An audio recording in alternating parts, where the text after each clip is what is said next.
وہ ایک ایسا آدمی تھا جو میدان جنگ میں کبھی ہار نہیں مانتا تھا۔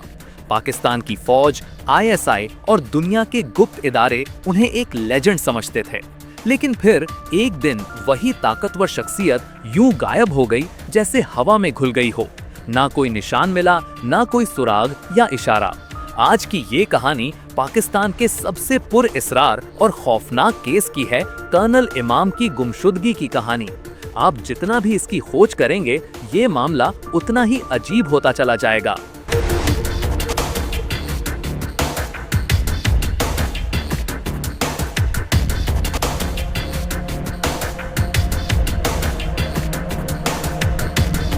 کرنل امام، جن کا اصل نام امام الدین تھا، پاکستان کے ان چند گپت افسروں میں شامل تھے جنہوں نے اپنی پوری زندگی افغانستان کے پہاڑوں، قبائلی علاقوں اور جنگی موہجوں پر گزاری۔ انہیں فادر آف دا طالبان بھی کہا جاتا تھا، مگر یہ وہ وقت تھا جب پوری دنیا، جس میں امریکہ بھی شامل تھا، افغان مجاہدین کی مدد کر رہی تھی۔ کرنل امام نے ہی ان مجاہدین کو تربیت دی، انہیں ہتھیار چلانا سکھایا، جنگی حکمت عملی بنانا سکھایا اور دنیا کی سب سے بڑی طاقت سوویت یونین کی فوج کو شکست دینے میں ایک اہم کردار ادا کیا۔ افغانستان کے بڑے بڑے کمانڈر جیسے کہ حقانی نیٹ ورک کے لوگ اور گلب الدین گروپ سب انہیں اپنا استاد مانتے تھے۔ انہیں مقامی زبان میں دا پیرا یعنی بزرگ استاد کہہ کر پکارا جاتا تھا۔ پہاڑوں میں صرف ان کا سگریٹ جلاتے ہوئے کھڑا ہونا بھی ایک پیغام سمجھا جاتا تھا۔ وہ ایک چلتی پھرتی طاقت تھے۔ اتنی شہرت، اتنی عزت اور اتنا زیادہ تجربہ رکھنے والا شخص آخر اچانک غائب کیسے ہو گیا؟ یہ کہانی کا سب سے حیران کن حصہ ہے۔ یہ 2010 کی بات ہے، جب پاکستان میں دہشت گردی اپنے عروج پر تھی۔ ہر روز حملے اور دھماکے ہو رہے تھے اور ہر طرف خوف و بدامنی کا راج تھا۔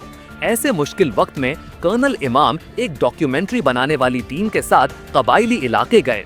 ان کے ساتھ صحافی اسد قریشی اور ایک سابق ISI افسر خالد خواجہ بھی تھے۔ یہ تینوں شمالی وزیرستان میں داخل ہوئے، جہاں اس وقت بہت سے طاقتور گروپس موجود تھے اور یہ فیصلہ کرنا مشکل تھا کہ کون کس کا دوست ہے اور کون دشمن۔ وہ لوگ ایک ایسے علاقے میں پہنچے جو بظاہر طالبان کا سمجھا جاتا تھا، لیکن وہاں دراصل کئی گروپس اپنے اپنے ذاتی مفاد کے لیے سرگرم تھے۔ ان میں پاکستانی طالبان، ازبیک، عرب اور کچھ مقامی جنگجو شامل تھے جو کسی بھی حکومت یا قانون کو نہیں مانتے تھے۔ اسی دوران ایک گروہ نے ان تینوں کو اغوا کر لیا، جس نے خود کو ایشین ٹائیگرز کہا۔ یہ گروہ کون تھا؟ آج تک کوئی نہیں جانتا۔ نہ طالبان نے اس اغوا کی ذمہ داری لی، نہ کسی اور نے۔ یہ ایک ایسی پر اسرار تنظیم تھی جس کا نام پہلے کبھی نہیں سنا گیا تھا۔ اس گروہ نے تینوں کی ویڈیوز جاری کرنا شروع کی۔ ان ویڈیوز میں کرنل امام اور خالد خواجہ دونوں کمزور اور خوف زدہ نظر آئے۔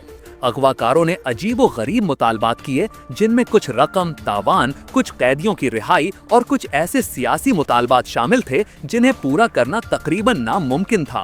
حکومت نے اس وقت شاید یہ سوچا کہ کرنل امام جیسے اہم آدمی کو کوئی خطرہ نہیں ہوگا اور یہ گروہ مذاکرات کرے گا، لیکن ایسا نہیں ہوا۔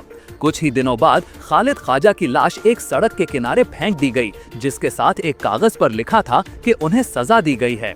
اس واقعے نے پورے پاکستان کو ہلا کر رکھ دیا، لیکن اصل خوف تب پھیلا جب کرنل امام کی بھی ایک خوفناک ویڈیو سامنے آئی۔ یہاں بات مزید الجھ جاتی ہے۔ کرنل امام کو مارنے کی جو ویڈیو جاری کی گئی تھی، کئی ماہرین نے اسے دیکھ کر کہا کہ یہ ویڈیو اصلی نہیں لگتی۔ سب سے پہلے جس شخص کو گولی ماری جا رہی تھی، اس کا جسم کرنل امام جتنا بھاری نہیں تھا۔ دوسری بات، ویڈیو میں چہرہ مکمل طور پر واضح نہیں دکھایا گیا تھا۔ تیسری بات، گولی چلنے کے بعد جسم کے قریب کوئی خون نظر نہیں آیا۔ چوتھی حیران کن بات یہ کہ گولی چلنے کی آواز بھی عجیب لگتی تھی، جیسے اسے بعد میں ایڈٹ کیا گیا ہو۔ اور سب سے بڑی بات یہ کہ کرنل امام کی لاش کبھی نہیں ملی۔ اگر انہیں مار دیا گیا تھا تو لاش کہاں گئی؟ قبر کہاں ہے؟ DNA کا کوئی ثبوت کیوں؟ حکومت نے کبھی مکمل طور پر یہ تصدیق نہیں کی کہ کرنل امام واقعی مر چکے ہیں۔ اس کے بعد بہت سے سوال کھڑے ہو گئے۔ اگر ویڈیو جھوٹی تھی تو اصل حقیقت کیا ہے؟ کیا انہیں زندہ رکھا گیا؟ کیا انہیں کسی اور گروہ کے حوالے کر دیا گیا؟ کیا انہیں قید میں رکھ کر ان سے اپنے مفاد کے لیے کام لیا جا رہا ہے؟ حکومت بھی خاموش، گپت ادارے بھی خاموش اور اغواکار بھی ایک ویڈیو کے بعد ہمیشہ کے لیے غائب۔ یہ خاموشی خود ایک بہت بڑا راز ہے۔